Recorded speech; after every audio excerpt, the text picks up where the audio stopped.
What's up, y'all? I'm Paris, and this is Keep It Social. And it's time for Hot Takes. And I have with me for Hot Takes my co-host, Terrence. What's up, Terrence? How's it going? I'm well. How are you today, Paris? I'm good. And we have our friend, Marisa Dellatto, a New York Post reporter who joins us from Andover, Massachusetts. What's up, Marisa? Good to see you again. Hi, Paris. Hi, Terrence. Thanks for having me. Thanks for being with us. So I'm going to do my hot take first because I just am. And also because all week we've been seeing these really moving remembrances to Congressman John Lewis, who passed away last weekend, rest in power. And they've ranged from everything being all this outpouring of love and talking about his legacy to a weird mix-up between him and Elijah Cummings, Congressman Elijah Cummings, who passed away last year. But what they really got me thinking about was, you know, we always kind of hear this sentiment about we don't have any civil rights leaders of today. We don't have an MLK of today. But I kind of think that we do, and maybe we just don't know about them. So I asked some people in my timeline, like, who are the civil rights leaders who you admire today, and what good trouble are they making, as Congressman Lewis would say? And I got a lot of cool responses, everyone from Linda Dorsina Forey, who was a former state senator in Massachusetts, Mel King, who's a big fair housing activist in Boston. Just for me personally, I would say Enes Kanter, who we had on our show last week. I think Bernice King, who's MLK's daughter, Nicole Hannah-Jones, who's a writer for the New York Times. There's all kinds of people out there. So just so you all watching know, there are some up and coming civil rights leaders. Right. And I don't think people are saying that there aren't when they say we don't have any from like we used to, right? I think it's just like those people are similar to me, where they just put those leaders like MLK and Fannie Lou Hamer all on such a high pedestal that just can't be achieved anymore, right? Like that's just a special moment that's just there to stay and no one can touch it, kind of thing. But I do think we have some amazing leaders and activists like India Moore, Laverne Cox, Janet Mock in particular for me, because they are really vocal about Black queer experiences and what that looks like in a larger scale. And then small town activists or hometown activists, I have a friend named Jerry Adams who's been very on the ground in Mississippi doing whatever he can to, you know, for the most part, make Mississippi better. And he was a fan of John Lewis and actually got to meet him. So, there's there's activists all over. Terrence, I agree with you. I think when Paris, you posed this question, the first thing that came to my mind was the idea of intersectionality. And that while right now there are all these, yes, we are all equal under the law, but it doesn't mean we're all treated fairly or experience things the same way. The first people that came to mind were like Emma Gonzalez and David Hogg and the Parkland kids from the March for Our Lives movement. I think like they are taking the issue of gun violence in America, which is an issue that like disproportionately affects Black people and people of color. And, they're handling that. And as you handle gun violence, you're also handling the issue of police brutality, that also domestic violence comes into play, and then sexual violence, which then involves the Me Too movement. And so to see all these different activists handling issues that disproportionately affect people of color, I think it's really, really powerful to see how all of these, everything all at once is working together to help raise everybody up who needs it and get the support that they need, so we're all truly experience life equally. Well, Marissa, I think that really leads into like my hot take about recent events, right? Especially, well, in particular, Kanye West, right? He has been in the news for his rally and the things that he said. And, at first, I, like many people, when he was talking about Harriet Tubman, I was like, this is like, something fun, something not necessarily fun or comedic, but, I got a laugh from it, right? It was wild, yeah. So it was just a lot going on. And then when he got to the conversation around his like wife and their pregnancy and all those things, like I realized it was no longer like Taylor Swift, Kanye, like this is literally a person unraveling before us.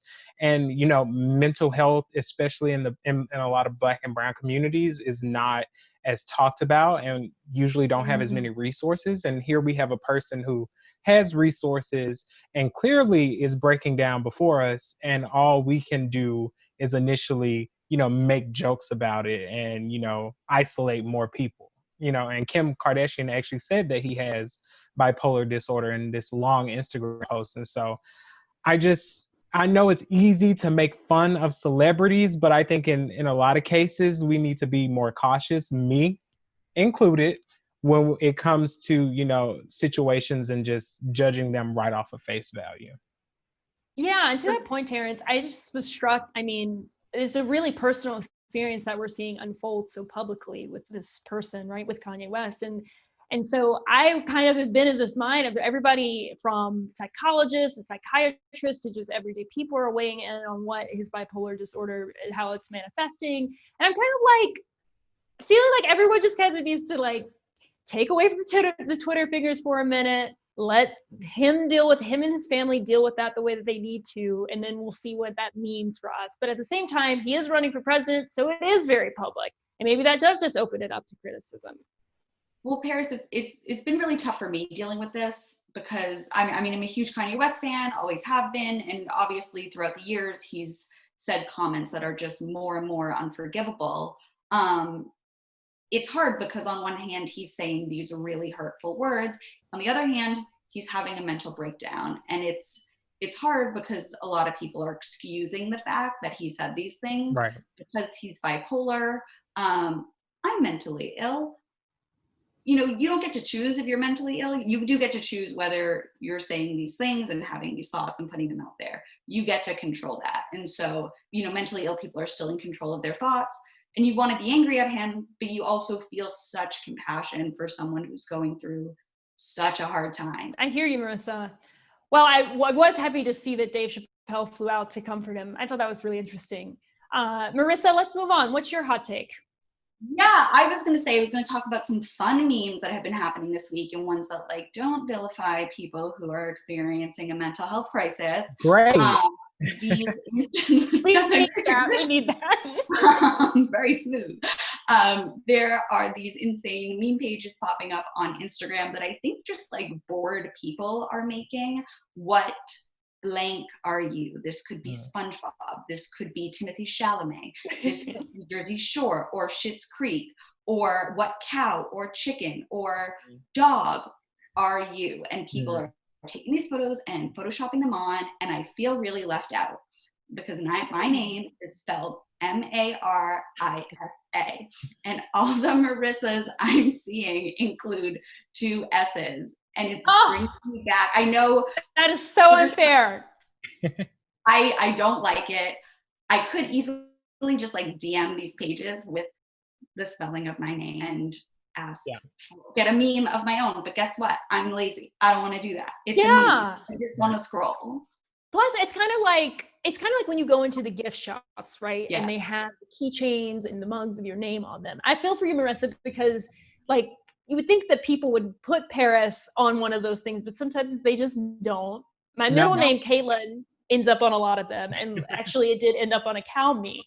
You would think that in the, 20 years people have been making the keychains, it would have transferred over to the web to make it a little more custom. But I guess you're right. If you DM them, they'll make one for you. Right. Right. But I just don't want to take the time to do that. I think I'm going to create a page and do it from which character from Living Single are you? Because I've been watching Living Single a lot. And my name is Terrence. I'm sure you knew that. And if I were to be a character, I would be Khadijah, because she owned Flavor and she was in the media space. And Khadijah don't need you. And that's how I am. So I'm going to create one for Living Single, and I'll put your names in. It's going to work. Work. Okay. Let us know what you come up with. Yeah. I will. 100%. Awesome. Well, all right, you two. This has been this edition of Hot Takes. Thanks so much for being here, Marissa. We appreciate it. Of course. Anytime. Thank you. See you next time.